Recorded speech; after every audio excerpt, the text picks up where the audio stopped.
Better live from Sandton, as he said. We'll catch up with him a little bit later on here on the program. But of course, we take in this discussion further here in studio. Peter, standing by. Well, Lisa, thanks very much indeed. We're now joined by Professor Raymond Parsons to unpack what's gone on so far. Prof, thanks very much for joining us. Always a pleasure to have you on the program. Let's start by the message that the President delivered. Do you think that that was exactly what people needed to hear today in the midst of such an important gathering? Good afternoon, Peter. Yes, Yeah. Look, I think the important point we must remind ourselves in a discussion like this is, why are we talking about this?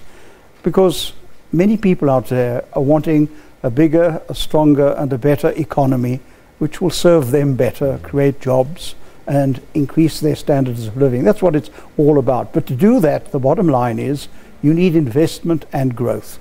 And so the President has rightly, in the recent past, put great emphasis on the importance of generating investment, both from abroad and in South Africa, as well as from government, because that really has to underpin the growth and the jobs that you want. To do that, you need investor confidence, of course. And that theme came through in the Jobs Summit.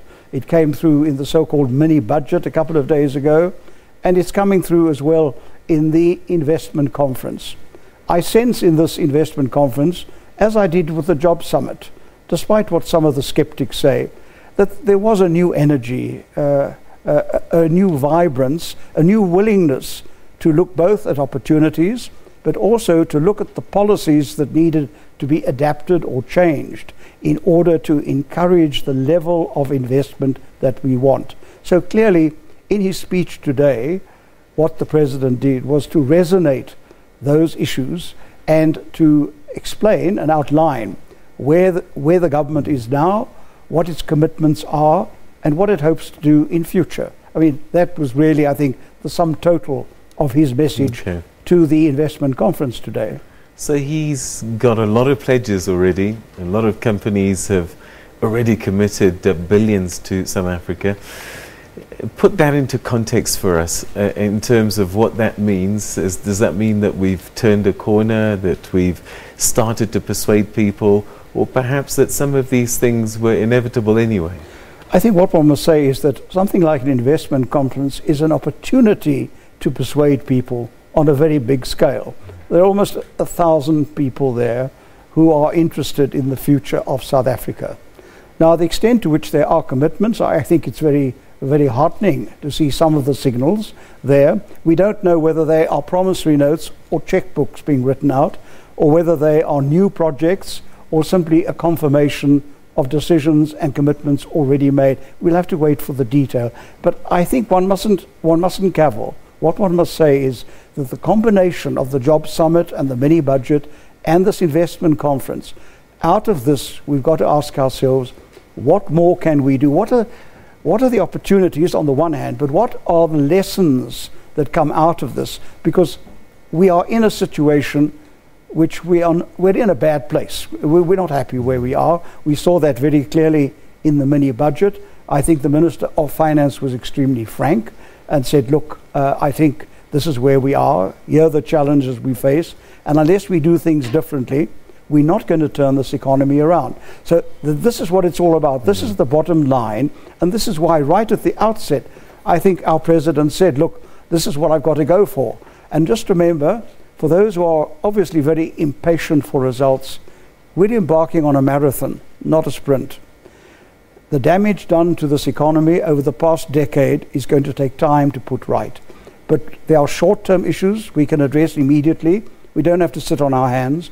But there are other longer-term assurances that have to be given. Because what you really want is the long-term investment. The long-term investment that builds factories, that gets involved in your economy, is in for the long haul, will create the jobs, and boost the growth rate to where we think it ought to be. All right, so Mr. Investor is sitting in Europe, North America, Southeast Asia, and he's looking at South Africa. We've got a new president. There seems to be this energy and excitement in Sandton.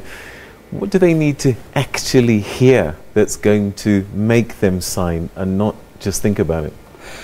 Well, of course, we remember we're in a highly competitive world, so they're probably watching other investment conferences in other parts of the world, and they say, what has South Africa got to offer? What is special? And we do have things to offer, there's no doubt about it. There's enormous potential here that we need to unlock. But the theme that runs through everything here, and not just today, but I think in the past, and the President has also emphasized it, is the issue of policy uncertainty and predictability. That over the years there's been a perception, a strong perception, strong reality, that the government doesn't stay on message. It says one thing one day, something else the next day. So if you're wanting to make a big commitment, you want to know where you stand in the long term. You want to know that you're standing on firm ground from a policy point of view, that there is a shared vision in the country. That's why we've had a national development plan, which we now must implement in its revised form, because that is the shared vision that we want the country to see, and to help us turn this economy around so that we can realize those things and ultimately make the bulk of our population better off. That lies beyond the technical discussion. That's the bottom line. And so all these discussions, these decisions, ultimately have to result in outcomes that make people feel better off, so that they have confidence in the system. All right, we've run out of time, but very briefly, if you can. So north of our border, we saw Zimbabwe, and one could see quite clearly that the election was the line in the sand. People didn't want to do anything until they found out what was going to happen after the election. Are we in a similar situation, or is our scenario different? Because we've got an election coming very shortly, and so if I'm going to pour out billions, might I stop and think and say, let the election play out and then I'll make a commitment? Peter, I think that's a valid point. I don't think we have to be paralyzed. As I said earlier, there are things both the public and the private sector must be seen to be doing in the short term.